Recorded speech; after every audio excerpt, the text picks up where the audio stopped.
तो यहाँ 5 प्रकार की यज्ञ कराई जाती है। आपने दान कर दिया, आपका नहीं रहा, ये भगवान का हो गया, और परमात्मा का दान किया हुआ इसका कुछ और प्रारूप बन जाता है, ये ज़्यादा लाभदायक होता है। और जो यहाँ आते हैं वो खाना खाने नहीं आते, वो तो भगवान के लिए आते हैं।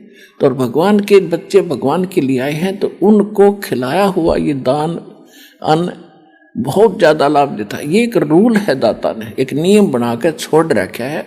जो इन नियमों को अपनाएगा वो सफल होगा, उसको वो फल मिलेगा ही मिलेगा। तो एक यज्ञ है धर्म की, आप देख रहे हो सदाव्रत, आपने सुना होगा कभी सदाव्रत। आपको सदाव्रत यहाँ सतलोक आसन बरवाला जिला हिसार हरियाणा में देखने को मिला। किसी समय कोई भक्त आ जा, रात ना आओ, 2 बजे आओ तो सुबह आओ, जाओ भंडारे में, परमात्मा के बच्चे तैयार पाओगे, बैठ भाई। एक भगत कह रहा था जी, पिछले जून के सत्संग में परमात्मा के प्रगट दिवस पर वो हमारे पास मिलने आया था, तो उसने बताया जी हमारा वहाँ जाके बैठ के थाली थोड़ी लेकर पहुँचने इतनी देर ज़्यादा लग जाती है क्यों, भीड़ घनी हो रही है।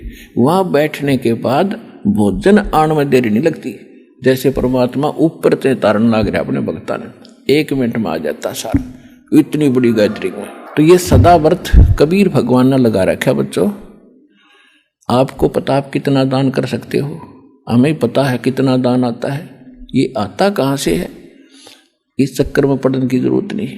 सतलोक से आता है। परमात्मा कबीर साहब ने 18 लाख व्यक्तियों को 3 दिन तक भोजन खवा दिया था। 18 लाख साधु संतों को 3 दिन 3 रात परमात्मा ने मोहन भोजन, लड्डू, जलेबी, खीर, कचौड़ी, पकौड़ी, कुछ भी खा बेटा। तो वो भगवान है या उस परमात्मा की आड़ में हम बैठे, ये दास उसी का भरोसा बैठे हैं। एक यज्ञ है धर्म की, और आपको तो उभार रहे हैं दान करवा करा के, और दान करोगे तो उभरोगे। दान कहते धर्म का नाश नहीं होता, विंस तीनों लोक और खैरायत में खैर है कीजिए आत्म भोग।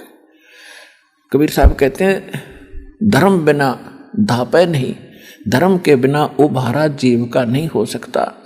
और ये प्राणी प्रपंच, और ये प्रपंच करता फिरता है, अटपट कर रहा है, उससे काम नहीं चलेगा।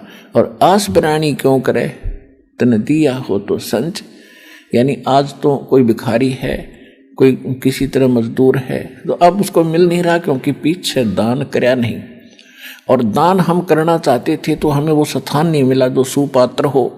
तो किसी ने मंदिर बनवा दिया, किसी ने धर्मशाला बनवा दी, किसी ने कोई और कंबल बांट दिए, इस तरह की हम क्रिया करते थे। ठीक है ना, तो ये भी ठीक थे, लेकिन ये लाभदायक नहीं थे, मोक्षदायक नहीं थे।